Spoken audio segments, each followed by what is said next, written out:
En el año de 1348, oscureció por completo la ciudad italiana de Florencia. Oscurecía Europa.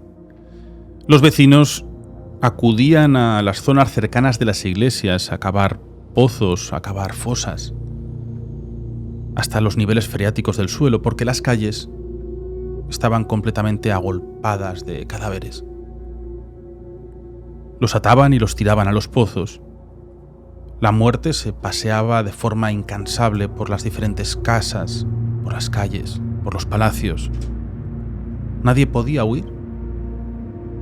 No sabían qué es lo que ocurría, parecía un pacto con el demonio, porque un extraño virus provocaba tumores, heridas, donde emanaba una especie de pus maloliente y se oscurecían las extremidades. Europa quedó completamente devastada.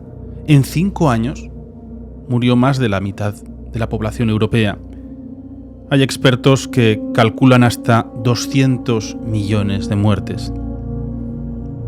Eso solamente podía ser obra del diablo. Decían que llegaba el fin de los tiempos. Esta noche viajamos hasta el siglo XIV para conocer la peste negra, para conocer el triunfo de la muerte.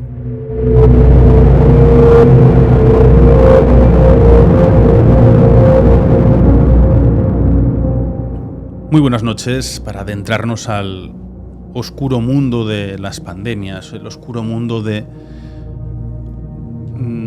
acabar prácticamente con la población cuando se ve diezmada y que poco a poco va continuando casi hasta nuestros días. Y hoy estamos aquí, esta mesa de abismo que tenemos. Silvia Ladrero, ¿qué tal estás? Buenas noches. Buenas noches. Buenas noches, profesor Jaime Arenas. Buenas noches, Nacho. Bueno, sin duda casi parecía el fin de los tiempos. Pues sí, la verdad es que cuando hablamos de la peste negra, de esa enfermedad que también se conoció como la Gran Mortandad, estamos hablando de una de las pandemias más devastadoras que afectaron a Europa principalmente en el siglo XIV. Y la verdad es que cada vez que van saliendo estudios vamos conociendo un poco más de lo que ocurrió en aquella época. Se cree que se originó en Asia Central y que esta enfermedad se propagó a través de las rutas comerciales, de esa ruta de la seda, aproximadamente entre 1346, 1347 y 1353, que sería lo que duró esa gran epidemia, o fue ese punto álgido de la epidemia de peste negra. Por supuesto, esta enfermedad dejó una devastación brutal en su camino, fue un cataclismo a nivel no solamente de poblacional, sino también social y político, y la verdad es que es uno de los hitos en la historia europea, porque como veremos hoy a lo largo del programa, no solamente supuso, como bien has dicho, diezmar la población europea, que en algunas poblaciones llegó a suponer la pérdida del 70 o el 80% de la población, sino que además dio paso a un cambio en la estructura social y política, e incluso también en la percepción de la religión que había en el viejo continente, y veremos cómo cambian esas estructuras y dan paso a una sociedad totalmente diferente. Hay muchos estudios, ninguno quizás podemos darlo por válido al 100% en cuanto a las muertes, pero desde luego todos apuntan a que murieron entre de 80 a 200 millones de personas cuando Europa tenía una población de 450 millones, lo cual es una auténtica barbaridad. Claro, no existían los censos, no existía el número de habitantes prácticamente. Claro, efectivamente era muy complicado, y a día de hoy es muy complicado saber cuántas personas sucumbieron ante esta enfermedad o ante esta maldición del fin de los días, ¿no? Porque al final, en aquella época, contarle a un señor que tenía un bichito pequeño metido en el cuerpo y que eso era lo que le provocaba que tuviera pues ese sangrado, esas fiebres, ese malestar, y que además cuando aparecían los síntomas en 3 o 4 o 5 días iba a morir, era un poco complicado.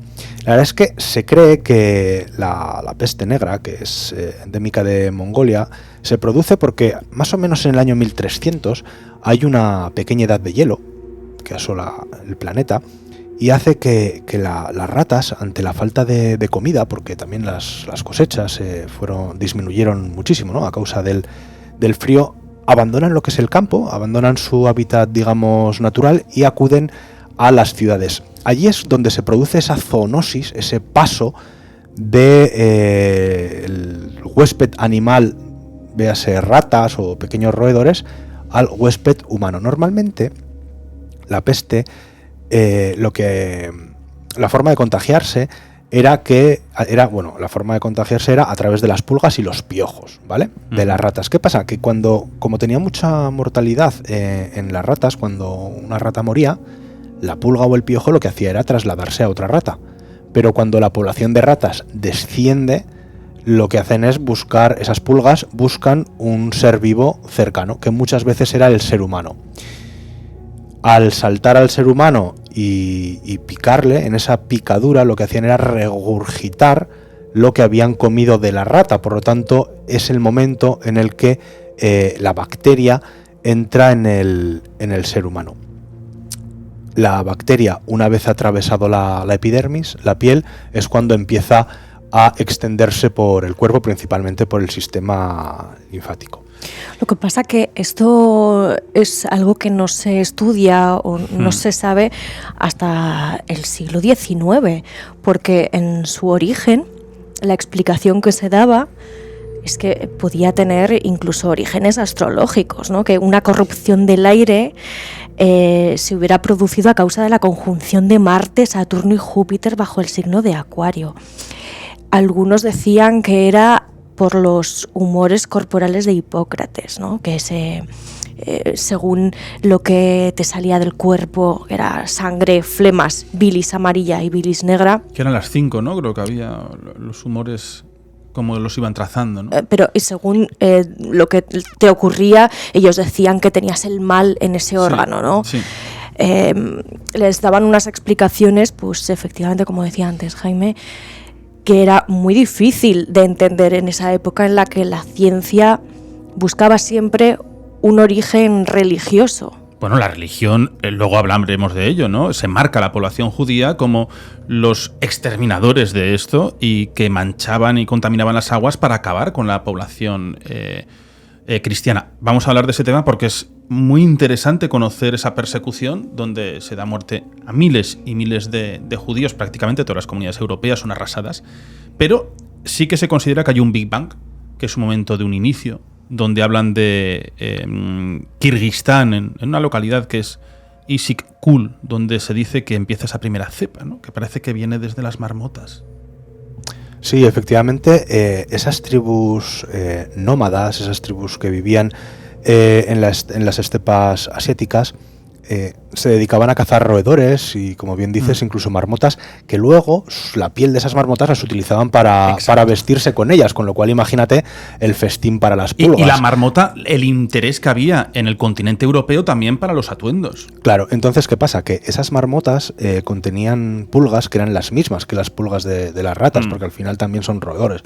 Con lo cual, cuando mataban a esas marmotas y, bueno, pues curtían la piel y tal, pues al final se contagiaban con esas pulgas. La verdad es que cuando hablamos de lo que es la propagación en Europa, nos tenemos que ir a 1346, a una invasión tártara que sitió una colonia genovesa que estaba en la zona de Crimea, en la costa del Mar Negro, muy famosa Crimea por los acontecimientos actuales, ¿no? Que se llamaba Cafa en la actual Feodosia. El puerto de Cafa. Claro, los tártaros sitiaron esta ciudad y, aunque lo intentaron varias veces, lo cierto es que no conseguían superar las defensas que los genoveses habían planteado. Entonces vieron que en sus propias filas estos tártaros estaban sufriendo bajas por una extraña enfermedad, la peste negra, y dijeron, bueno, vamos a hacer que también los genoveses la sufran. Con lo cual no se les ocurrió otra mejor idea que coger los cuerpos de esas personas que habían muerto y que estaban infectados y lanzarlos con las catapultas por encima de las murallas de la ciudad. O sea, que podríamos estar hablando del primer ataque biológico de la historia, por lo menos a conciencia. Hay gente que derriba esta teoría. Bueno, realmente lo narra Musis, que es un notario, pero él lo va recogiendo de los refugiados de la ciudad de Cafa, que terminan saliendo, ¿no?, por ese tipo de invasión, Entonces, claro, no sabemos si hay una noticia en primera persona, pero es muy complejo, ¿no?, encontrar esa documentación. Pero sí, la verdad es que los tártaros, realmente todo el imperio mongol quedó devastado, quedó en ruina las ciudades, quedaron vacíos los caminos. Al final, pues era tremendo, ¿no?, como asolaban todos los terrenos. La velocidad que llevaba este virus, la velocidad que llevaban estas pulgas, estos pequeños bichejos, ¿no?, que acabaron absolutamente con todo. Incluso la sociedad más elevada, más aristocrática, pensaba que podían irse a sus casas de campo y era la peor de las ideas, juntarse en tabernas en diferentes sitios. Claro. Además, perdona Jaime, esto era una de las principales diferencias con otras enfermedades, que de repente no había distinción entre la gente del pueblo y la nobleza. Por eso pensaban que podía proceder de castigos divinos ante pecados o, bueno, maldades que pudieran haber cometido, porque no entendían, si ellos vivían en otras condiciones, por qué estaba afectando a esa clase alta. Claro, ¿qué es lo que ocurre precisamente para la propagación de la enfermedad a partir de ese asedio a Cafa? En Cafa había un puerto enorme. Estamos hablando de un puerto en el que podían atracar hasta 200 embarcaciones. Los genoveses, ante este sitio por los tártaros, llevado a cabo por los tártaros, lo que deciden muchos de ellos es huir. Y aunque el que hubieran lanzado los cadáveres por encima de las murallas con sus catapultas, con la peste, infectados con la peste negra, no había surgido una infección en el ser humano, ¿qué pasa? Que en los barcos había ratas. En las bodegas de esos barcos genoveses había ratas que sí que se habían infectado. Entonces es cuando los genoveses cogen los barcos, salen de Cafa y huyen hacia las ciudades europeas, cuando esas ratas que llevan esas pulgas que al chuparles la sangre o al picarles se infectan, es cuando pasa a los humanos. Cuando pasa a los humanos genoveses que viajan hacia Europa. ¿Dónde llegan los barcos? Pues pasan por Constantinopla, por Alejandría y al final llegan a Italia, ¿no? ¿Dónde coge fuerza la epidemia? En Mesina, que por cierto, que está en Sicilia, que por cierto era parte del reino de Aragón en aquella época, y en Marsella. Ahí es donde, digamos, toca tierra europea la enfermedad, más allá de que Crimea también se podría considerar geográficamente Europa. De hecho, se dan cuenta de que algunos de los infectados tardan muchos días en mostrar los síntomas de la enfermedad, porque en el momento que se muestran los síntomas, que ahora hablaremos de ellos, la muerte está asegurada en 4 o 5 días, ¿no?, en los casos que son mortales. Entonces, algunos médicos, aunque no tenían muy clara cuál era el periodo de incubación, algunos más o menos decían que 13, pero en aquella época debía llegar incluso a ser mayor. Había de 16 a 23 días la media. Claro, que establecen algunos que son 39. Y entonces en Venecia lo que hacen es establecer una medida de profilaxis, que es la de, vale, todos los barcos que vengan van a tener que estar atracados 40 días. Si sobreviven a esos 40 días, les dejaremos entrar, y si no, no. Es lo que hoy conocemos como cuarentena. El aislamiento de los enfermos, porque se dieron cuenta que si tú no tenías contacto con una zona de donde vivían infectados, era difícil que te contagiaras. Por eso comenzó el éxodo también a las zonas rurales y a otros lugares fuera de las ciudades pobladas, que es donde la peste actuaba con una mayor crueldad. ¿Qué ocurrió? Que esa huida al campo o a otras ciudades que se decía, ¿no? Pues imagínate que aparecía la peste negra en Barcelona y dicen, no, Zaragoza está libre de peste. Claro, pues había gente de Barcelona que huía a Zaragoza y no se daba cuenta de que ya llevaba la enfermedad, con lo cual la propagación fue absolutamente brutal por toda Europa. Se libraron los islandeses, seguramente por el aislamiento, y los países nórdicos se cree que debido al frío. Y la dificultad, ¿no?, también de trasladarte a esas zonas, porque es más fácil muchas veces las áreas comerciales, donde están los caminos preparados, donde sabes perfectamente cómo orientarte, sabes esas rutas que había de comercio. Y realmente hacia el norte, pues la ruta era mucho más compleja, siempre solía ser en barco, ¿no? Además, hemos dado antes un dato y es... Pero fíjate, Reino Unido fue absolutamente devastado. Sí, claro, pero bueno, es que Reino Unido a nivel marítimo, tanto con España, Francia, Países Bajos, Alemania, siempre ha tenido unas rutas... claro, la gente dice, está aislado, ¿no? Porque frecuentes. no está dentro de esa península. Bueno, pues al final es... Claro, pero no es como Islandia, que la conocían los vikingos y poco más, ¿no? Claro. Estamos hablando de que en las islas británicas incluso los romanos llegaron a conquistarlas porque era por el Canal de la Mancha muy fácil acceder en barco. Pero también hubo una cuestión que fue bastante importante a la hora de que la peste negra tuviera una tasa de mortalidad tan grande, y es que, como hemos hablado antes, había habido una pequeña edad de hielo, con lo cual lo que se había generado en la población era una gran desnutrición por la falta de comida. Con lo cual, claro, si a una población en general, porque estamos hablando del sistema feudal, de la época gótica todavía, ¿no? Si a esa población a la que sufre inanición, con lo cual su sistema inmunológico seguramente no va a estar en sus mejores condiciones, le sumas esta enfermedad, hace que la tasa de mortalidad explote. De todas formas, yo antes de que se nos olvide, creo que deberíamos hablar de las clases de peste que existen y qué es la peste negra como tal, ¿no? Al final la peste negra es el nombre que se le ha dado a la enfermedad que provoca una bacteria que se llama Yersinia persis, y principalmente se desarrolla de tres formas la enfermedad que produce esta bacteria. Tenemos la peste bubónica, que es de la que estamos hablando, que provocó todas estas muertes, que se caracteriza por la inflamación de los ganglios linfáticos, que causa una formación de bubones, que son como esos huevos, esos abultamientos negros que finalmente explotaban, que es lo característico que vemos en todas las películas. Y también, se gangrenaban los dedos, tanto de las manos como los pies, los labios, la nariz. Pues tenían fiebre alta, escalofríos, sangraban, estaban muy débiles. Y esta era la que se transmitía por las pulgas de las ratas a los humanos.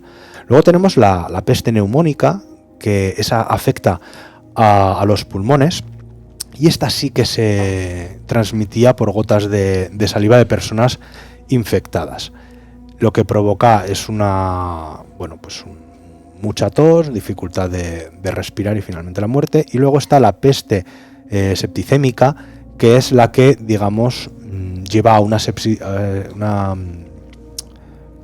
una sepsis generalizada. Pasa a la sangre. Exacto, sí. Al pasar a la sangre.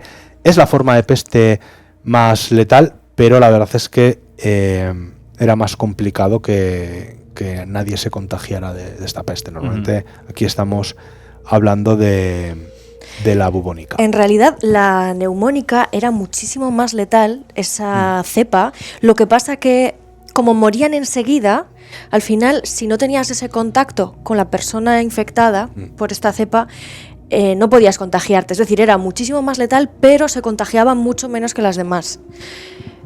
Es curioso, porque fíjate que al final era la que se propagaba por el aire, las otras dos, ¿no? Pero...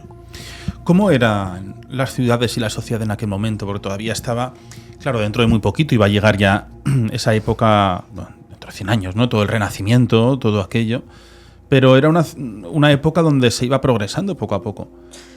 Pues, por ejemplo, Giovanni Boccaccio, el autor del Decamerón, lo narraba, incluía en sus cuentos del Decamerón, que es una de las obras más famosas del siglo XIV, el hilo principal de todos esos cuentos es precisamente la sociedad en la que se estaba viviendo en ese momento, que era una sociedad de muerte y de peste negra.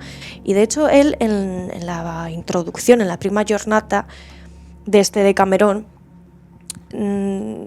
contaba toda esa sociedad de la siguiente manera. Decía: la presente obra tendrá a vuestro juicio un penoso y triste comienzo, tal como lo es el doloroso recuerdo de aquella pestífera mortandad, pasada universalmente funesta para todo aquel que la vio o conoció, que esta obra lleva en su comienzo. Ya habían llegado los años de la fructífera encarnación del Hijo de Dios, al 1348, cuando en la egregia ciudad de Florencia, la más bella de todas las ciudades de Italia, llegó la mortífera peste.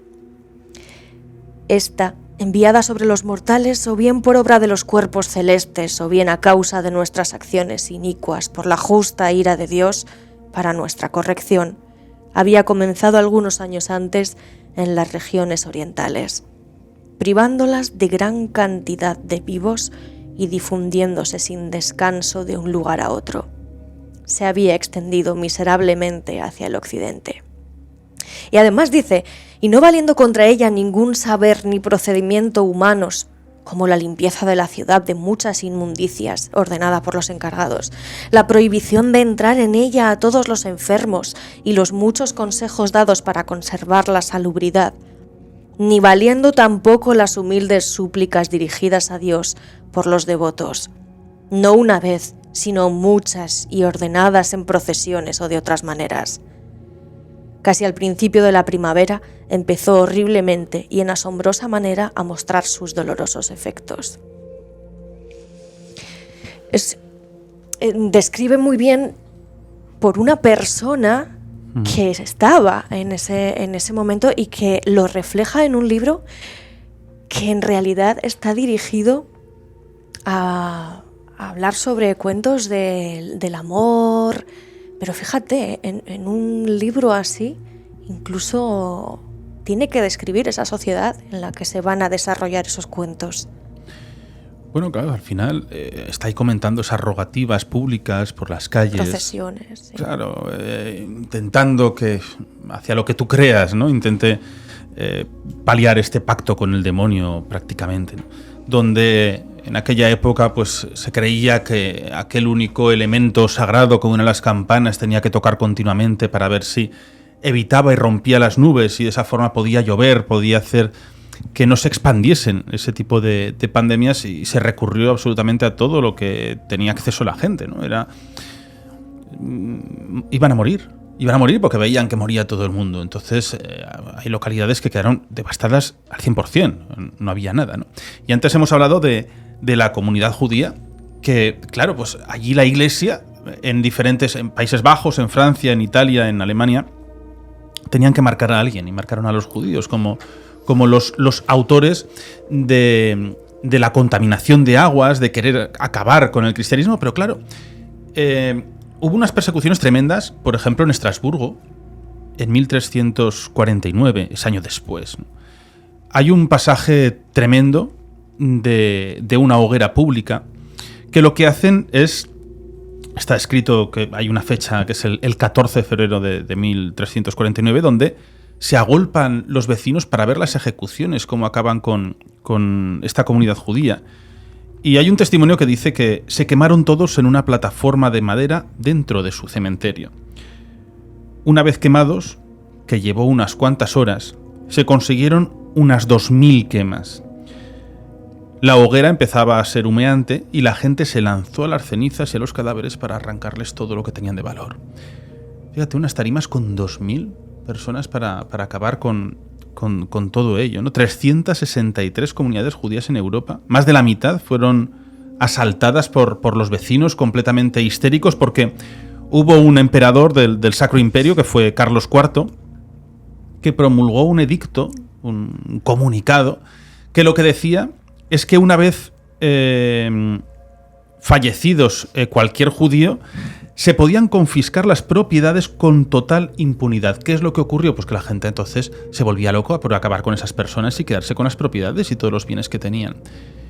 Pero bueno, esto sería para otro programa aparte, pero han sido marcados desde los inicios de los tiempos, ¿no? Sobre todo, como es una comunidad no solamente perseguida por la religión, sino de forma racial, porque al final tenían unas costumbres de endogamia muy importantes.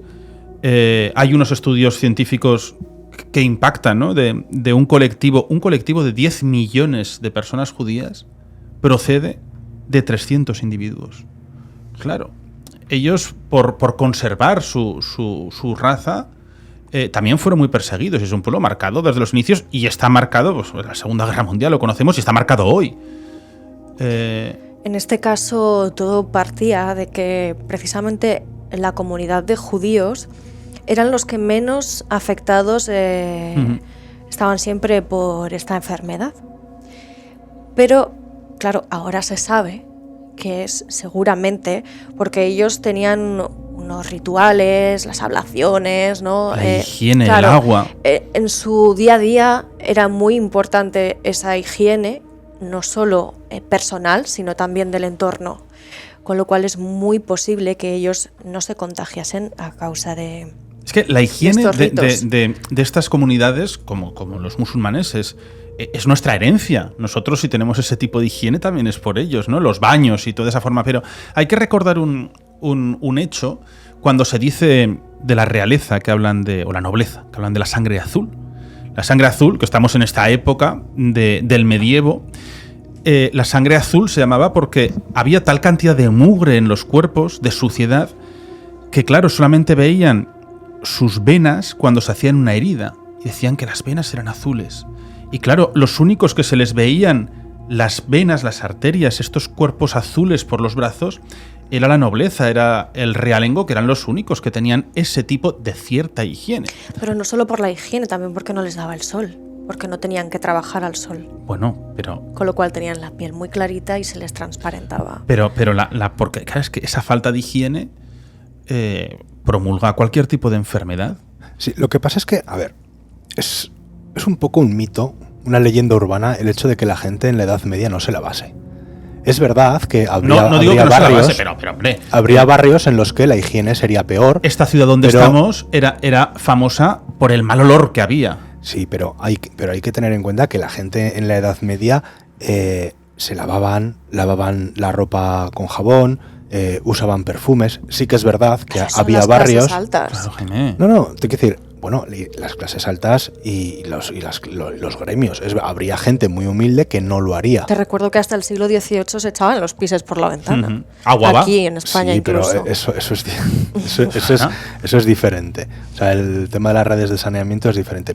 Pero te quiero decir que no es tanto la falta de higiene, porque al final es lo que estamos hablando. Si el contagio da igual que fuera un rey, que estuviese todo el día en un barreño, se iba a contagiar igual.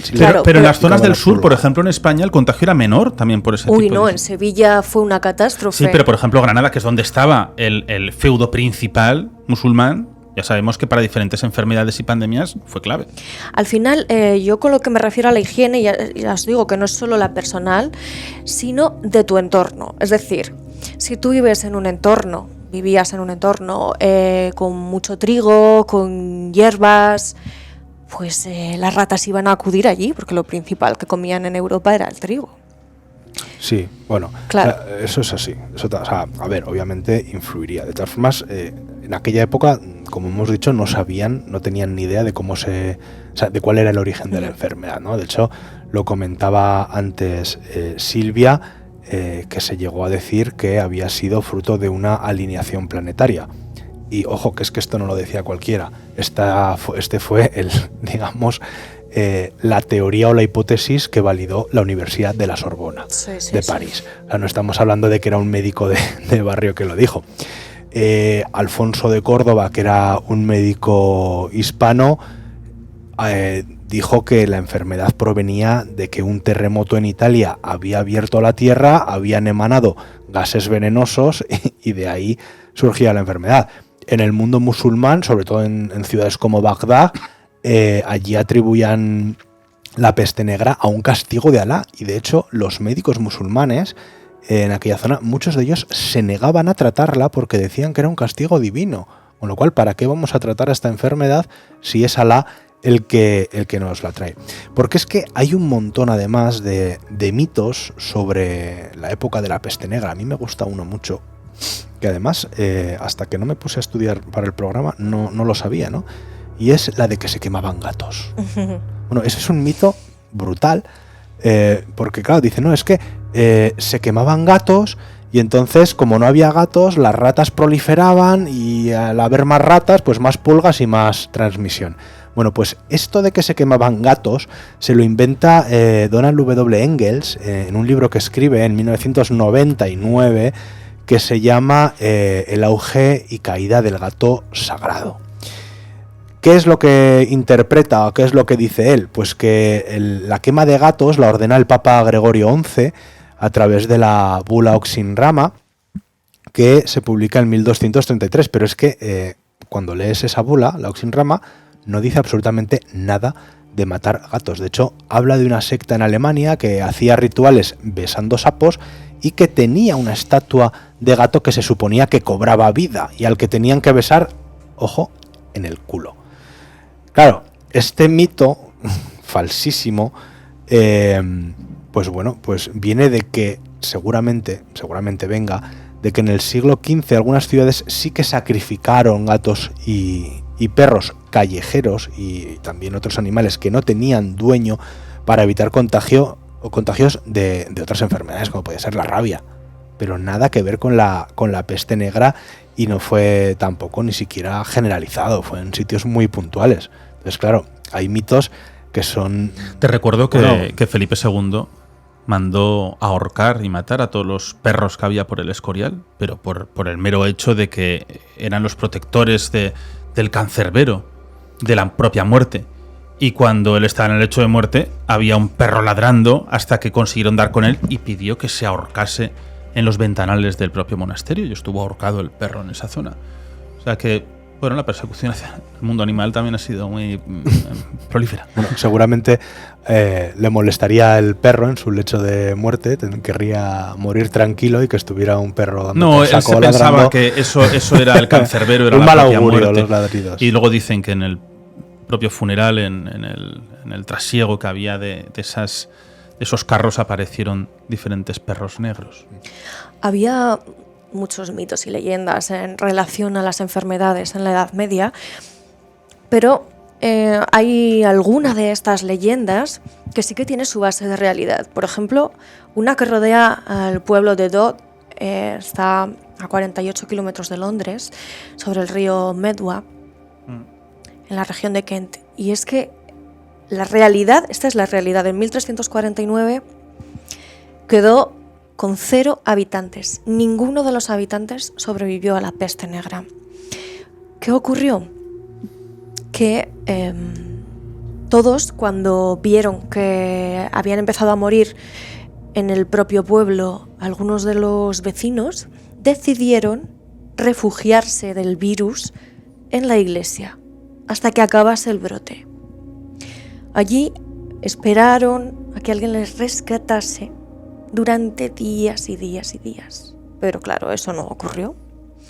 De hecho, se fueron contagiando unos a otros y no quedó nadie en la iglesia. Solamente una superviviente, una niña de unos 7 años, a la que hoy en día se conoce como Dog Child. ¿Y cuál es la leyenda? Se dice que hoy en día el espíritu de esta niña, de Dog Child, ronda el cementerio y sus alrededores. Supuestamente hace su aparición en algún momento de la mañana del primer domingo de cada mes. Y la siguen viendo a día de hoy. Pide socorro, pide ayuda para sus padres, para sus vecinos, y luego vuelve a desaparecer. Bueno, al final las muertes tan rápidas, tan casi violentas, ¿no? Parece que algo se tiene que quedar latente. Bueno, pero fíjate, como en este pueblo de Kent pasó en muchos lugares de Europa, fue devastador, y además también cambió muchas costumbres a partir de entonces, por ejemplo, los ritos funerarios. En el de Camerón también se detalla, ¿no? Porque antes lo que se solía hacer era rodear al muerto con las plañideras, ¿no? Se hacía una máscara de cera, cantos, acompañaban al muerto hasta la iglesia elegida. Pero a partir de entonces cesaron completamente estos ritos funerarios y se sustituyeron por otros. Ya no había absolutamente nadie a su alrededor, ni mujeres plañideras, ni había velatorios, no había testigos de las muertes, y lo que se hacía era intentar enterrarlos cuanto antes en los primeros huecos que hubiera, y cuanto más abajo en la tierra, muchísimo mejor. Pero es que ni siquiera se podían despedir los familiares, que esto nos recuerda también a la última pandemia que hemos vivido, ¿no? Que no nos pudimos despedir de muchos familiares en su muerte. Cambió muchas cosas de la historia, costumbres, pero incluso también parte del ADN, ¿no? Cambió la genética de las personas y que las hace más vulnerables a unas enfermedades y menos vulnerables a otras. Eso es muy interesante. Muy curioso este estudio. Cómo cambia la genética. A raíz de una enfermedad que de repente te encuentras, o sea, de buenas a primeras. Claro, el propio cuerpo lo que hace es, al final va luchando contra esa enfermedad y hay personas que no perecieron por esa modificación genética. Claro, al final el cuerpo... Pero es que sigue hasta día de hoy, nuestros genes son modificados y sigue alterando nuestro cuerpo la peste negra de esta época. Claro, porque el cuerpo genera anticuerpos, defensas, y esas defensas quedan grabadas en tu ADN. Obviamente eso forma parte de la evolución de las especies, ¿no? O sea, el ser humano de hoy no es vulnerable a enfermedades que hace 2, 3, 4 mil años eran mortales de necesidad, porque la especie evoluciona y va incorporando en el ADN, que de generación en generación se va transmitiendo esas pequeñas modificaciones, esa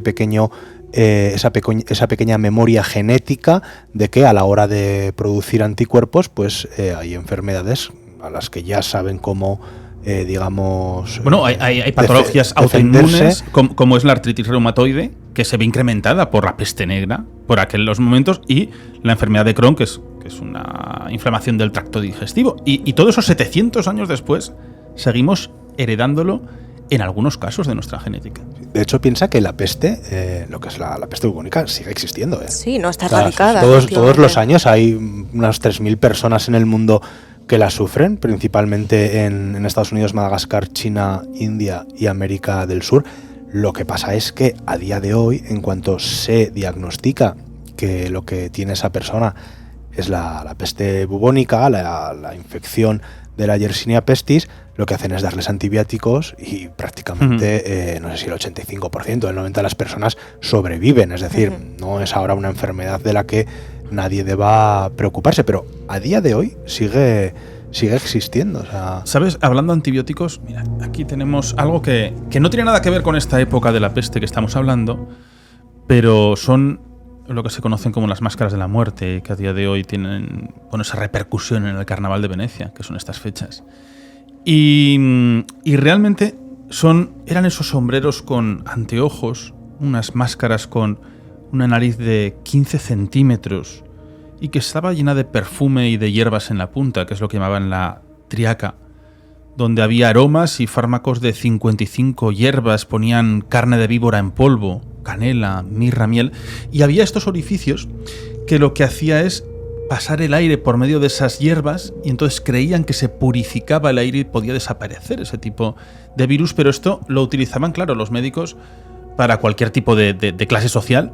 Era la forma de protegerse con esos abrigos completos donde iban los calzones metidos por las botas, las camisas por dentro del pantalón, y ellos iban casi como los trajes antiguos, ¿no? Sería como los de NBQ anteriores.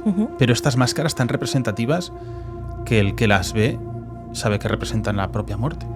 Claro, estas máscaras eran precisamente las que llevaban esos médicos o esas personas que trataban con los enfermos y las llenaban de perfumes y de hierbas aromáticas por la creencia, que antes me parece que comentaba Silvia, de que la peste se contagiaba a través del olor de las miasmas, ¿no? La semana pasada hablábamos de cómo Nostradamus precisamente inventó esa píldora rosa para generar esos buenos olores en la boca de las personas, precisamente para intentar contrarrestar la peste negra, ¿no? En su papel como médico. Pues en este caso estamos hablando de lo mismo. Lo que pasa es que estas máscaras, como dices, son bastante posteriores, pero nos sirven para tocar un tema que a mí me parece fundamental, y es el de las repercusiones sociales y políticas que tuvo la enfermedad. ¿Y por qué engancho esas repercusiones sociales con las máscaras? Porque las máscaras, que muchas de ellas han llegado hasta nosotros a través del Carnaval de Venecia, las que son similares a esta que habéis enseñado, esta máscara con con ese pico largo, como de, no sé si de cuervo o de garza, no sé qué animal tiene un pico parecido, pero bueno. Como un cuervo, ¿verdad? Es como más picudo, sí, más elevado. Yo diría que sí, que un cuerpo o una garza. La cuestión es que estas máscaras posteriormente se han utilizado en el carnaval para ocultar la identidad y dar rienda suelta a ese desenfreno, a esas quizás, a esos bailes, a esas orgías, ese sexo, a llevar a cabo esas acciones que de forma pública no se pueden llevar por la moral y por la ética del momento, porque lo que ocurre durante la peste negra y después es que la burguesía y sobre todo el proletariado ganan mucho peso, porque al haber menos mano de obra tienen una mayor capacidad de negociar en esa sociedad feudal, que además al perder tanta población hace que muchos de los nobles, que incluso también han muerto, pierdan poder, y el poder vaya, digamos, más hacia la figura de los grandes reyes, ¿no? Será la época en la que vendrán los grandes reyes en España. Veremos cómo aproximadamente un siglo después, pues la unificación de España, los reyes franceses, porque los nobles pierden un poco el poder. Bien, ese cambio de sociedad por lo que es la pérdida de la población y el poder de los nobles, lo que genera es una gran desorganización tanto económica como social, y por eso la figura de los reyes lo que hace, digamos, es centralizar esas economías nacionales, esa unificación de territorios, por supuesto unificación de ejércitos, porque al final tenían que defender a sus vasallos para que produjeran. Por supuesto llevó también aparejada, al haber menos mano de obra, pues una época pues de bastante hambre, de bastante pobreza, pero es así lo fijan muchos expertos, lo que dio pie al posterior Renacimiento, ¿no? Claro, con esa burguesía creciente frente al poder feudal y al poder de los reyes, es lo que llevó a cabo ese cambio social de la época gótica, lo que sería el Renacimiento. Tenemos que tener en cuenta, además, que la Iglesia no pudo dar solución a la peste negra, y estábamos hablando de que la sociedad tenía, digamos, la espiritualidad cristiana, hablando de Europa, en cualquier ámbito de la vida.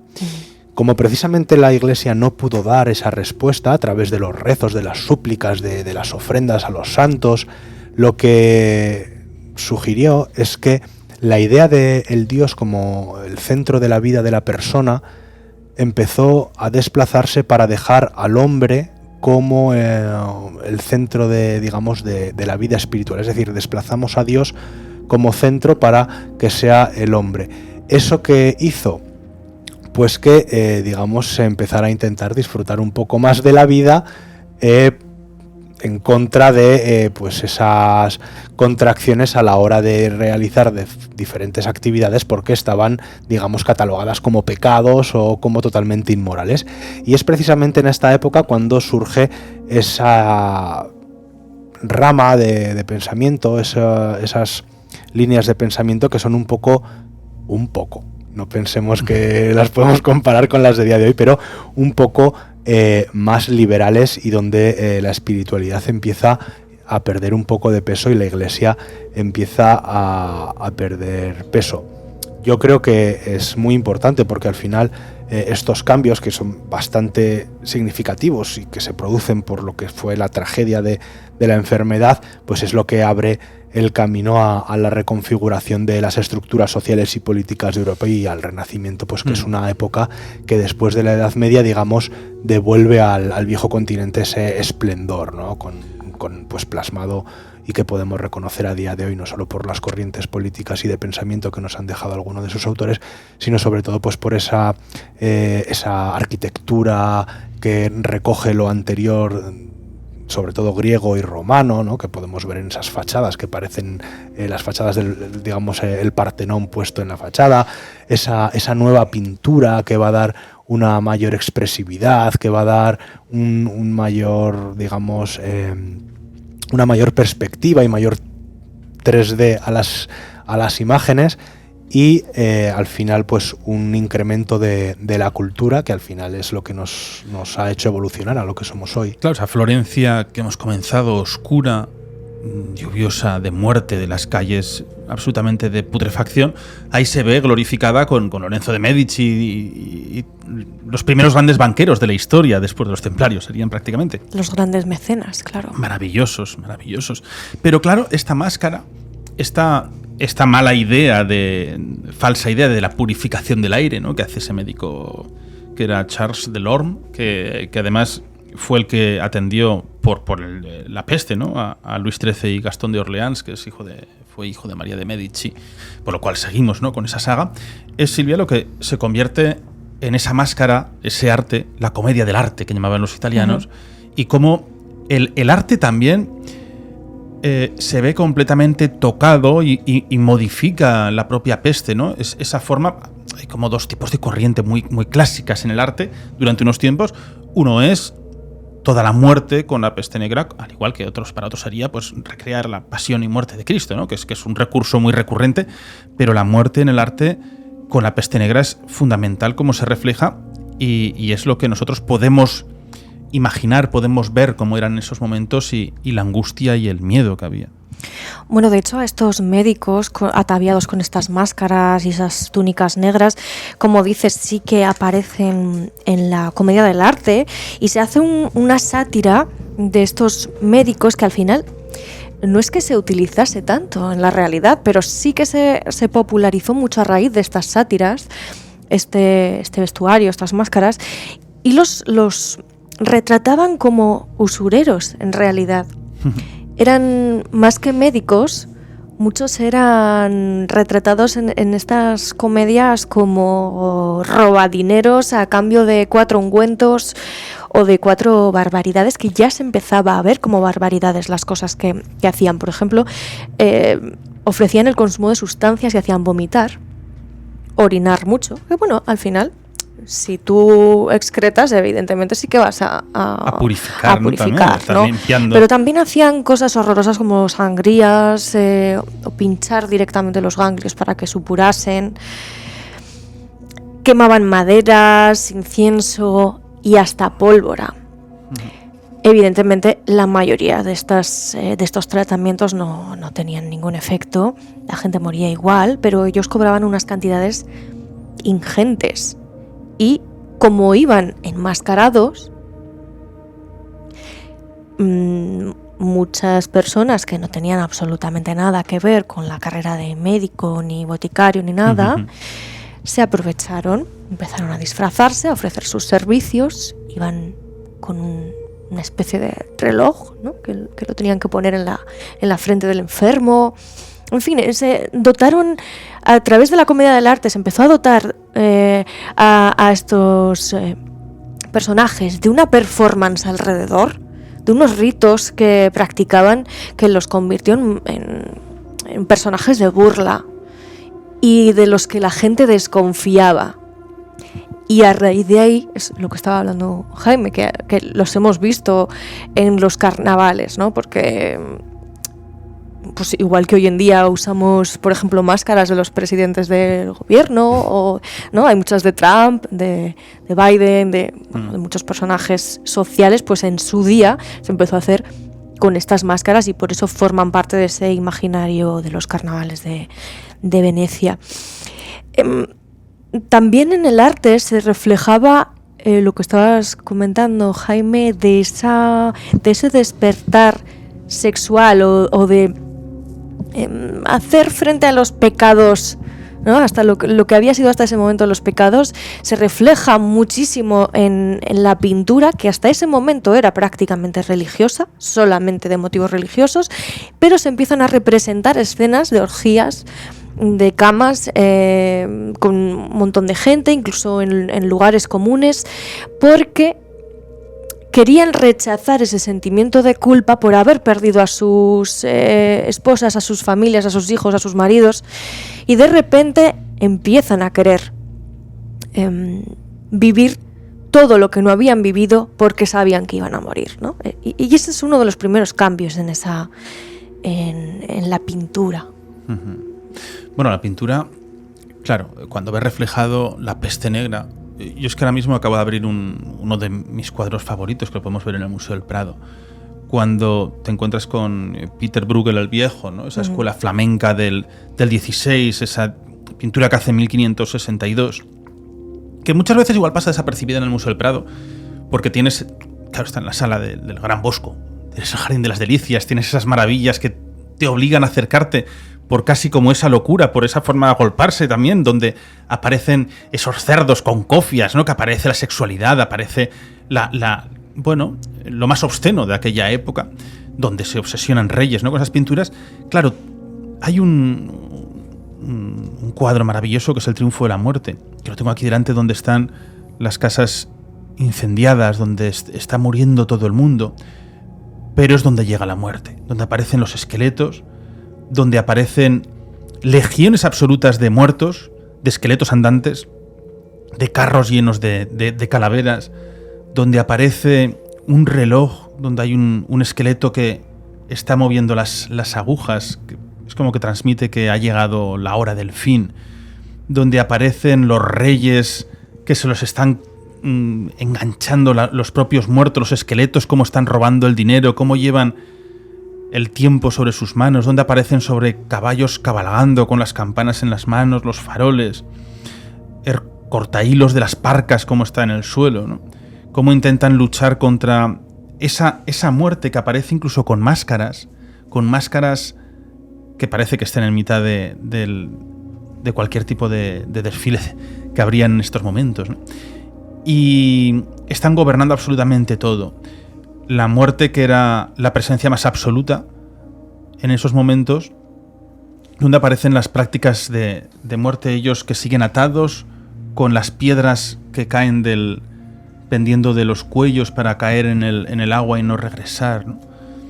Cómo se evocan momentos de la locura colectiva y el miedo que había, y por fin acaba con algo que es tremendo como la puerta del infierno, que es una especie de una nave, un barco como de madera, donde hay una compuerta que se abre y los propios esqueletos con esas lápidas que hacen de escudos es los que están empujándoles a golpe de tambor a toda la población, los únicos que están vivos, a meterse dentro de ese gran ataúd de madera, ese gran barco con el que tienen que viajar hacia la eternidad.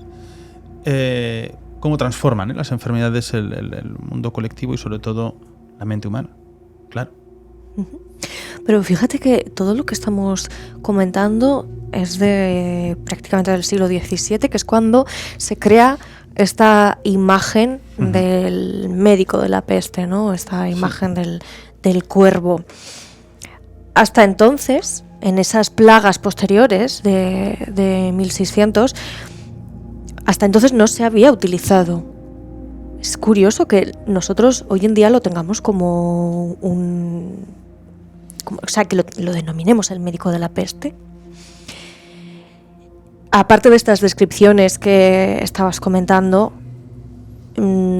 Paulus Fuchs también describía a los médicos de la muerte como doctores que aparecen con guantes con forma de garras. Llevaban un bastón incluso para no tocar a los muertos, ¿no? Tenían guantes de cuero de cabra. Un desdén absoluto por los muertos y por los enfermos. Los tocaban así con un palo. Abrigos encerados con hierbas aromáticas. Y algunos estaban coronados por lo que te he contado antes del reloj de arena y alas de murciélago. Eso no lo sabía. Entonces, en realidad estamos viendo un imaginario, ¿no?, entre lo que acabas de describir y estas descripciones de Fuchs, que estas corresponden a 1656.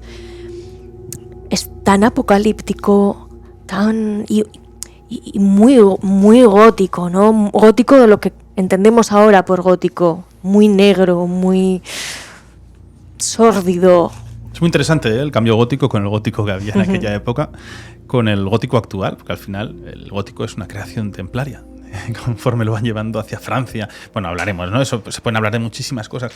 Pero en definitiva... Oye, Nacho, ¿y si te digo que hay quien dice a día de hoy que la peste negra no pudo ser la peste bubónica de la que hemos estado hablando todo el programa? Eso es muy interesante porque estuve mirando algo sobre este tema. Claro. Hay unos cuantos argumentos que nos da sobre todo... O sea, ¿qué sería? Graham Twigg, que publica un artículo sobre el tema en 1985. Claro, pero tiene atrás todas las tesis médicas de esas investigaciones que ha habido. Claro. No han abierto fosas, sino como no había idea, abren las tumbas que serían de 1346 al 48. Él publica en 1985 que la peste bubónica no puede ser. 1985. Sí, que no puede ser la peste negra. Y además tiene algunos argumentos que bueno, pues que la verdad es que te dan que pensar, ¿no? Dice, oye, es que la peste bubónica, de la que hemos estado hablando, que viene de Asia, normalmente se desplaza 20 kilómetros al año, y esta, como mínimo, lo hizo entre 2 y 8 kilómetros al día. Luego, en las crónicas medievales no hablan de ratas muertas, cuando lo general es que las ciudades estuvieran plagadas de ratas muertas que eran afectadas por esta peste. Además dice que la enfermedad, la peste bubónica, es una enfermedad, no vamos a decir tropical, pero casi, y que requiere que las temperaturas no sean inferiores a 20 grados. En Europa, además veníamos de una pequeña edad de hielo, hacía un frío tremendo, con lo cual es muy complicado que... Por debajo de 20 grados es difícil que se expanda. Claro, y aquí estamos hablando de que en muy poco porcentaje afectó a Rusia y a Escandinavia, cuando en invierno hace un frío brutal. Por otro lado, la peste bubónica, dice Twigg, que tiene un índice de contagio del 1%, pero que la negra como mínimo de un 10%. O sea, estamos hablando de que hay unos datos que tenemos que a día de hoy que no se corresponderían con lo que conocemos de forma científica con la peste bubónica. De hecho, hablaba antes... ¿Pero llega a alguna conclusión este hombre? Sí, que no era lo que pasó. ¿Algo extinto de virus? Bueno, pues pudo ser un virus parecido, que tuviera unos síntomas parecidos, pero que la peste bubónica, tal y como la conocemos, no era la de hoy. De hecho, por los estudios que se han hecho, y además eso lo tenía yo guardado por aquí en un artículo, bueno, los estudios del ADN de la peste bubónica que conocemos a día de hoy, en comparación con los de 1340, es la misma. Es la misma cepa, no es como la gripe, que hay un montón de cepas que van mutando. La cepa de la peste bubónica se ha podido estudiar que más o menos es la misma y que su ADN varía poquísimo. Por eso ahora la conocemos y con antibióticos la tratamos. Entonces, claro, si la peste bubónica ha variado tan poquito en estos 600-700 años y tiene unos síntomas que podemos podemos catalogar y podemos indexar a día de hoy, no tendría esa capacidad de haber matado a tantas personas en el siglo XIV. Esto es lo que dice Twigg. Por contra, otros... Aquí esto es muy interesante porque ha habido, Silvia, tú lo sabes igual que yo, muchos fallos en la historia dentro de las enfermedades o de las plagas o de los virus. Por ejemplo, los apestados, que muchas veces se iba de los apestados, de los leprosos. Cuando los leprosos los llevaban a islas, a lugares desiertos, ¿no? Decían el desierto, una zona donde no había esa población, resulta que no era lepra, sino que era cólera, y que el cólera era... sífilis. Que era más contagiosa la sífilis que la... Es que de hecho la lepra, lepra no se contagia porque tú estés al lado. Eso no, es imposible. ¿Pero la sífilis sí? La sífilis sí. Entonces ahí dicen que mucha gente fue tratada como leproso o con esas campanillas que iban por las calles para anunciar que os llegaban, y era sífilis lo que tenían. Y hay muy pocos casos de exhumaciones de lepra. Esto es interesantísimo, ¿eh? Es que por los estudios que se están haciendo ahora mismo, esto nos lo contaba el doctor Botella, casi no hubo incidencia de lepra. Claro, es que hubo un cambio de cepa de sífilis de cuando los europeos llegan a América, ¿no? Que cogen la sífilis de allí y la mezclan con la de aquí, entonces ahí es donde empiezan a mutar y traen una cepa absolutamente mortal. Pero es que me quedé muy impactado cuando dijo, no, es que estos leprosos, dice, es que no tenían lepra. A ver, la sífilis no es que tú estés al lado y me la contagies simplemente por estar al lado, pero el contacto físico es necesario, o que a través de la saliva, lo que sea, pero es que la lepra es muy difícil de contagiar, la sífilis es mucho más fácil. Por lo tanto, así se empezó a estudiar que todos esos casos podían no ser de lepra, sino de sífilis, efectivamente. En el 2022-23, o sea, es que es hoy. Es que son estudios que... No, pero a principios del siglo XX ya comenzaron estos estudios. Pero cuando empiezan a encontrar, decir, oye, pues estamos corroborando, dice, ostras, pues esto es cierto. Claro, es que es 1000 años después. 1000 años después es cuando se dan cuenta de decir, pues igual estaban confundidos. No, es que estaban confundidos en la mayoría de los casos. De todas formas, con lo que estabas comentando, Jaime, de que pueda no ser la peste negra, la misma que la bubónica, has comentado el dato de una de las razones podría ser el calor, ¿no? La temperatura de Europa, que en aquel momento solamente puede sobrevivir a los 20 grados y en aquel momento hacía muchísimo más frío en prácticamente toda Europa. ¿Qué pasa? Que al final yo creo que no depende tanto de la temperatura ambiente, sino de la temperatura del huésped donde se alberga ese bichito. Con lo cual, en el cuerpo humano sí que es muy sencillo que pueda sobrevivir, claro. Estamos normalmente a 36 grados. Es una teoría de Twilight, yo. Sí, no, pero por eso yo quiero rebatirla, que esa no puede ser una de las causas, porque al final esos bichitos no van a sobrevivir, por ejemplo, en esta mesa en la que estamos. Necesitan siempre un animal, ¿no? Un huésped animal, sí. Claro, un huésped. Mamíferos, normalmente. Bueno, lo hemos comprobado hace 3 años, ¿no? Con las pandemias. Sí. Oye, yo os quería enseñar esta foto. Y con toda la tecnología actual, cuántas cosas nos decían y al mes no valían, sí, no se habían claro, equivocado. Sí, algo desconocido. Imagínate en aquella época, donde si hoy, con la conexión que tenemos tan tremenda, ¿no? con internet, los mensajes que llegan enseguida, es que en aquellas épocas a la ciudad de al lado, que serían 100 kilómetros, no solían llegar las informaciones. 2-3 días tardarían. Bueno, igual con Paloma Mensajero un poco menos. Y la información que llegase. Bueno, estaba, imagínate, de punta a punta del continente. Silvia, por favor. No, yo como curiosidad os quería enseñar esta foto que pertenece precisamente a la pandemia, en la que... Un cara a cara con la muerte, ¿no? Sí, un cara a cara. No sé si lo vamos a poder enseñar bien, Chus. No sé si se ve. Que, bueno, soy yo con una máscara con una FP2, mirando cara a cara a un médico de la peste. Con su máscara, FP. Claro, es la evolución, ¿no? Yo creo. Es curioso que al final las dos tienen prácticamente una terminación parecida. Evidentemente no la misma utilidad. Una está demostrado que claro, pues no te llegan los... No te ponías los virus, hierbas, ¿no? aromáticas. No. Pero ni polvo de víbora tampoco. Fue muy curioso este encuentro con este médico de la muerte. Fíjate, de 1350 una máscara y otra del 2021 en la que está esta foto. ¿Las dos eran negras? Las dos negras, las dos con cara de pájaro, ¿no? Negro, que al final es el color de la muerte.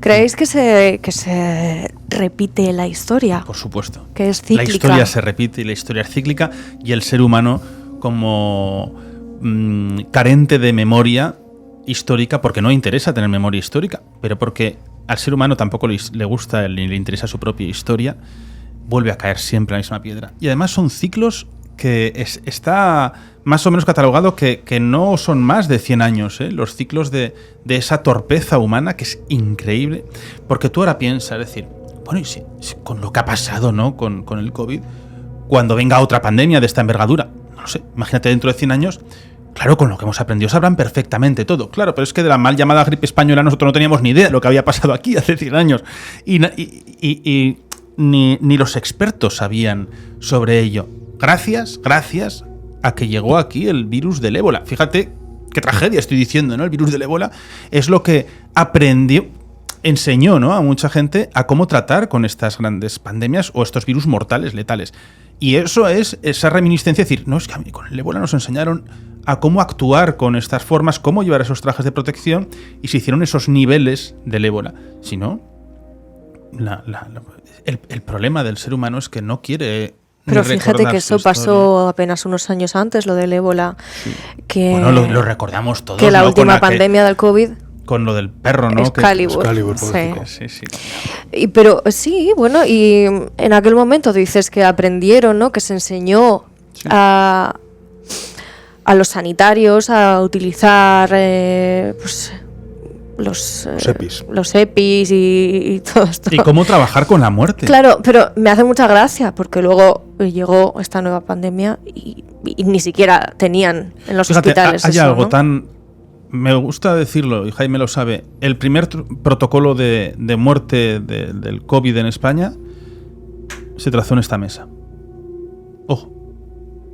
Sí, así es. Y de aquí, no vamos a decir cómo fue después, y de aquí se extendió a las diferentes comunidades de España, pero esta mesa, con el ordenador que está al lado de mi izquierda, es donde se trazó en 2 días basándose en el protocolo del ébola que se aprendió en Madrid, en uno de los principales hospitales, y cómo se hicieron las prácticas aquí en Zaragoza, y ese protocolo del ébola es el que se trasladó hacia el COVID, de cómo tratar o cómo enfrentarse a los cadáveres. ¿Cuál es el problema? Pues la dificultad de encontrar la protección necesaria. Uh-huh. A ver, había, por supuesto que había, decían, claro, esto es abrir un melón que igual no es conveniente, pero decir, no hay mascarillas, no hay protección. Coño, que había, claro que había. Sobraban. Lo que pasa es que estaban a unos precios desorbitados. Porque ahí es donde empezaron las empresas a hacer negocio con todo lo que tenían. Donde un EPI de protección de hoy, que antes costaba 2,50, 3 euros, llegaban a estar a 60, a 120, a 150 cada uno, que son desechables. Entonces, claro, ese negocio, que es el negocio de la muerte, es cuando decían, no hay nada. Sí, claro que hay. La gente lo tenía guardado. Si lo querías, lo tenías que pagar. Tal cual. Y, bueno, mira, un día me gustaría hablar de eso, pues es una cosa reciente, hace 3 años, de cómo se hizo negocio. Y ahora mismo pues cuesta otra vez 4 perras, que es lo que costaba antes, ¿no? Ni se ha estabilizado porque ya no interesaba con esos gastos. Pero si no tenías mucho dinero, no podías adquirir estas cosas. Se reguló el precio, claro. A través de... Sí, pero se reguló tarde. O sea, yo recuerdo con el tema de la pandemia del COVID, pues por el hecho de que tanto Nacho como yo estamos en la sangre de Cristo. Claro, eso me gustaría que lo contases. Ya lo contaremos. Nos dedicamos precisamente a... la gente se estará preguntando que por qué en esta mesa se trazó ese protocolo. Pero ese protocolo fue diferente porque fue con el Instituto de Medicina Legal de Aragón, ¿no? Que se hizo aquí con 2 forenses que estaban a ambos lados de la mesa y empezamos a trazarlo pues un poco no la desesperada, fíjate que tuvo mucha culpa Iker Jiménez cuando ese programa con Pedro Baños, que dijeron la cantidad de miles de muertos que se preveían en este país, que le tildaron de loco, intentaron cerrar el programa. Pues yo lo comenté y en esta comunidad no se le tildó de loco. Dijeron, pues más vale prevenir que curar. Y en Zaragoza fue muy previsora la ciudad. Bueno, es que yo recuerdo que... ¿Te acuerdas cuando decíamos hay que comprar cajas y cajas? Que con el tema de la pandemia, yo había empezado a leer cosas en Telegram, en los grupos que estoy, pues de medicina, de preparacionismo y tal, en diciembre, y una junta de gobierno que tuvimos dije, oye, yo no sé qué está pasando en China, pero parece que esto es más gordo de lo que dicen, ¿no? Y el 10 de enero tengo, además la tengo guardada obviamente, tengo la primera factura de compra masiva de EPIs que hicimos para la hermandad. El 10 de enero, porque yo dije, si esto llega a España, llega a Europa, la hermandad tiene que estar preparada para ese servicio de recogida de cadáveres que hacemos. Claro. O sea, 2 meses antes de que el gobierno admitiera que pasaba algo y que nos condenara a un encarcelamiento en nuestras casas, porque le llaman confinamiento, para mí fue un encarcelamiento, nosotros ya estábamos preparados. Si nosotros lo sabíamos, el gobierno también, pero bueno, eso es otro tema, ¿no? ¿Qué pasa? Que con esa preparación tan anticipada, es verdad que se consiguió material abundante a buen precio. Luego, durante la pandemia, según lo íbamos gastando y había que comprarlo, como dice Nacho, era imposible comprar EPIs a 25 euros. Pues decías, claro, es que para un servicio necesito 3. Lo que sí que es cierto es que España se quedó sin sacos de cadáveres. Y Sí, esto, eso es cierto. doy fe de ello, que, bueno, aquí porque llegaron de China y llegaron de diferentes países. Y de las primeras localidades en recibirlo fueron Huesca, acuérdate, con una empresa de allí. Pero no había sacos de cadáveres, porque para cada cadáver se utilizaban siempre 2 sudarios mínimo, 2 sacos, ¿no? Uno precintado y el otro desinfectado. Pero claro, era prevenir, ¿no? Es que no sabía realmente hacia qué te enfrentabas, pero bueno, yo creo que esto sí que da para un programa muy Sí, pero aunque lo contéis en otro programa, por favor, quiero que expliquéis que la Hermandad de la Sangre de Cristo es la que se encarga de la recogida de cadáveres en Zaragoza.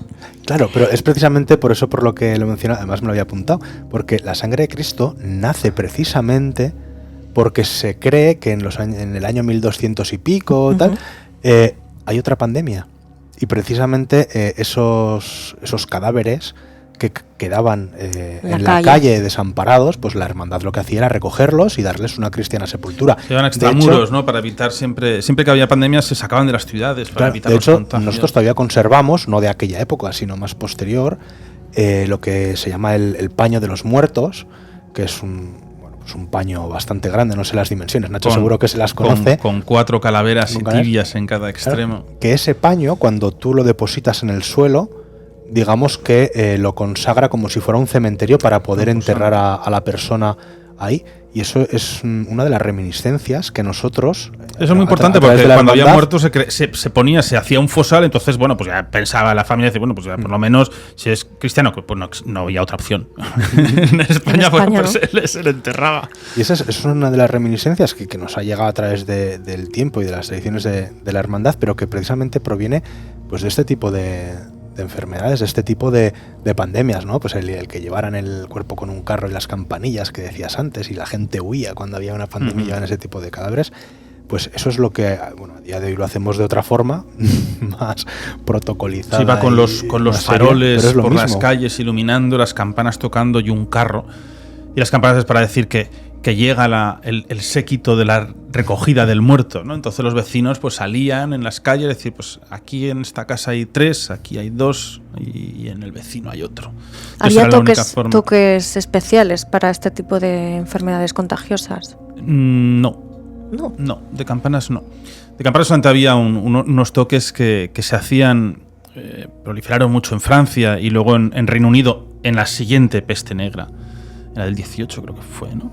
Que eran para impedir a la desesperada que esa pandemia siguiese expandiéndose, y se utilizaron los toques de la brujería, los que utilizaban en Francia para que las brujas no volasen. Decían que había unos toques que les destrozaba a ellas la cabeza y les tiraba de su propio vuelo. Claro, pero las campanas que tocaban no eran las campanas de las iglesias, eran campanas que llevaban las de manos, los portadores de ese cadáver en la mano, exacto, campanas pequeñitas. ¿No?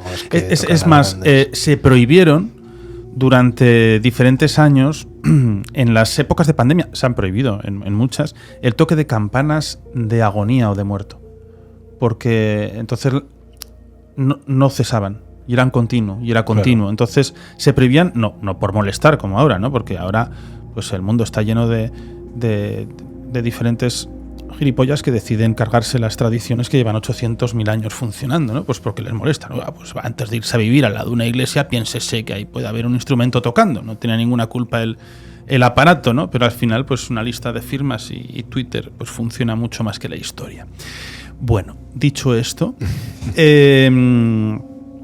después del tonto babor que se compra el piso y protesta, claro, al final la psicología de las personas, como identificaban perfectamente los toques, había de excomunión, había para brujería, habría de bautismo, había de todo, y estaba el de agonía, que el de agonía era para acompañar la muerte, no para decir que un vecino iba a morir, sino para acompañar a ese vecino durante su muerte. Claro, pues al final psicológicamente veían que era continuo, y veían cómo la muerte se acercaba a sus viviendas y se prohibían ese tipo de toques. Pero bueno, en el mundo de las campanas también tenemos otro programa muy amplio para la idocia humana. Pues sí. Bueno, oye, es un programa interesantísimo este que hemos hecho de la peste negra. Decir, bueno, ¿tiene misterio? Pues por supuestísimo que tiene misterio. Para empezar, imaginar en aquella época, hace 700 años, pues las personas que ni los médicos hoy sabíamos que era la pandemia que hemos pasado, pues cómo podían morir, qué pasaba aquí, ¿no? Esto era fruto del demonio, era fruto del diablo. Era el apocalipsis, que iba llegando el fin de los tiempos hacia las casas, y cómo se encontraban que esto era el final del mundo. Entonces, la mentalidad tenía que ser tremenda, ¿no? La dureza de decir, de verse amparados hacia las iglesias, como decía Silvia, como toda la localidad se metió dentro de la iglesia, pues de forma desesperada, a ver si esa fe hacia la que tú tienes, pues puede llegar a frenar, o aunque sea tú mismo, ¿no? Decir, bueno, pues que muera el resto, pero yo no. Y cómo buscaban esa forma de juntarse, y eso todavía causaba mucho más muerte. Y como bien ha dicho Jaime, esas tropas, las flotas genovesas, que eran las flotas más importantes del mundo, cómo les pedían en los puertos los 40 días, la cuarentena, para ver que los que estuviesen vivos saliesen de aquel lugar, y entonces estarían limpios de cualquier tipo de contagio. Bueno, habrán visto que hay diferentes contenidos. Vamos sumando algún tipo de contenido más en iVoox, porque hacemos también contenidos exclusivos, hacemos también en YouTube, aquí, ¿no? donde podemos ser miembros del canal y de esa forma tener acceso, pues, a vídeos diferentes o directamente a directos. Tanto que decían, bueno, directos. Y es una forma también de ayudarnos a crecer, de ayudarnos a seguir adquiriendo más material. Por eso lo de ser fan o suscribirse al canal, o sea, de pago, ¿no? En iVoox, ya no es para ese tipo de contenido, sino pues porque nos ayuda a nosotros a poder hacer los viajes, a poder seguir con Ruido Blanco, a poder seguir llegando con el coche a lugares recónditos y a seguir teniendo esa ilusión por seguir haciendo este tipo de proyectos y programas. La peste negra, ha sido duro, ¿eh? Es muy duro esas teorías que hay de 200 millones de muertes en prácticamente 5 años. Imagínate, en España, 4 veces la población de España a día de hoy. En España las ciudades más devastadas fueron Sevilla y Pamplona. Perdona lo que te he dicho antes del sur, que fue menos dañado, pero me quería hacer referencia a Granada, ¿no? Y esas zonas donde sí que tenía mucha más conciencia por su... Al final eran zonas donde los musulmanes tenían prácticamente todo allí, ¿no? Y esa limpieza, esa higiene que ellos tenían, pues ayudó a que la expansión fuese un poco más relajadita, ¿no? Pero en otras zonas, por ejemplo Sevilla y Pamplona, pues las dos se redujeron en un 80%. 80%. Casi. Sí, fue increíble aquello. Y tan distantes, la una de la otra. Sí. Ciudades vacías. Sí. A raíz de... Oye, perdonad, ¿la gente llegaba a tener algún tipo de atuendos o hacían algo para evitarlo? ¿El pueblo llano? ¿O no sabemos nada de eso? No he leído nada acerca de eso. ¿Protección, dices? Sí. No. Pero sí que quería retomar otra vez, a raíz del atuendo de los médicos, que creo que sería muy interesante. Si quieres podemos hacer una parte 2, un especial esta semana, sobre los personajes de la comedia del arte de los que hemos hablado antes, en los que está este médico de la peste. Me parece muy interesante, porque al final aparece en el teatro, aparece en la ópera, aparecen en tantísimos sitios. Son muchas, o sea, es la sátira de estos siglos de los que estamos hablando, ¿no? Las máscaras. Sí. La máscara... Mira, la máscara se me ponen los pelos de punta de qué son las máscaras. Las máscaras no es un elemento que tú te escondas detrás, en absoluto. Las máscaras no se crean ni existen realmente para tú disfrazarte y aparentar ser otra persona, sino tú ser esa persona, tú ser ese animal. Las máscaras se crearon y existen todavía esa creencia en muchísimos sitios de que lo que haces es que eso que te pones te posee a ti y tienes tú la misma capacidad que aquello, que los pájaros, que diferentes personalidades que se lo van poniendo, ¿no? Por eso las máscaras es algo importantísimo en las culturas, porque generaba capacidades o dotes diferentes que no solían tener. Y cuando Podemos hablar un día de las máscaras de los asesinos, aquellos que descuartizaban o se ponían la piel de otras personas. Sí. Hay casos de las pieles de sus padres o sus madres porque querían parecerse a ellos y necesitaban parecerse a ellos, cómo arrancaban esas pieles y se hacían las propias máscaras. Eso no es cine, eso es realidad. O cómo cogían las cabezas de animales y se las ponían. Eso es para querer ser ese tipo de animal. O sea que la máscara es una parte muy, muy, muy importante de la conexión mágica del ser humano y de la conexión con otro mundo.